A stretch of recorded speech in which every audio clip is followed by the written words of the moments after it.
شركة المهندس منسي للصناعات الهندسية والتغليف الحديث تقدم لكم مكنة لحام طباط على الأكواب البلاستيكية موديل 712.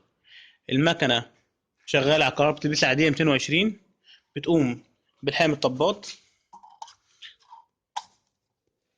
فوق العبوات البلاستيكية بنظام الأربع كوبايات في المرة الواحدة. هنبتدي دلوقتي نحط بس المية بحيث إن إحنا نشوف التسريب اللي هيحصل بعد عملية اللحام. نحط الطبة، طبعا إحنا ممكن نحط 4 أكواب أو تحط 4 أكواب في المرة الواحدة، وبعد كده بننزلها تحت المكبس الحراري، ماشي، وهي بتقوم بعملية اللحام. بنكون بنرص 4 تنين.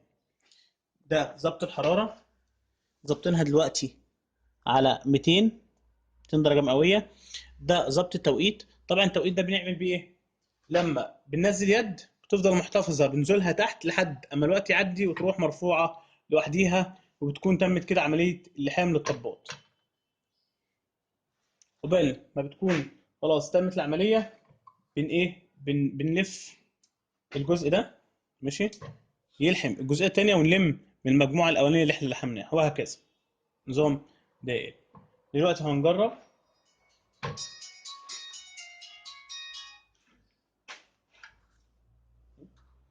ثلاث طبق، طبعا احنا بنجرب المفروض نحط 4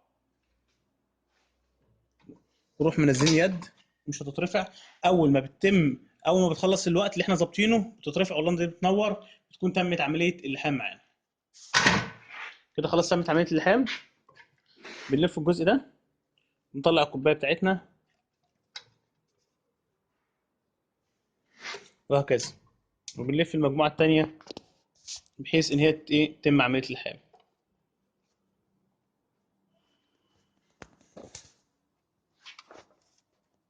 اتلحمت تماما، مفيش اي تسريب. نبتدي نفتح، طبعا اللحام كويس جدا.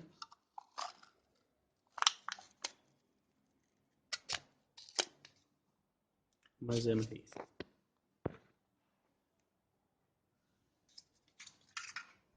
المكنه سهله الاستخدام، زي ما قلنا شغاله على كهرباء البيت العاديه.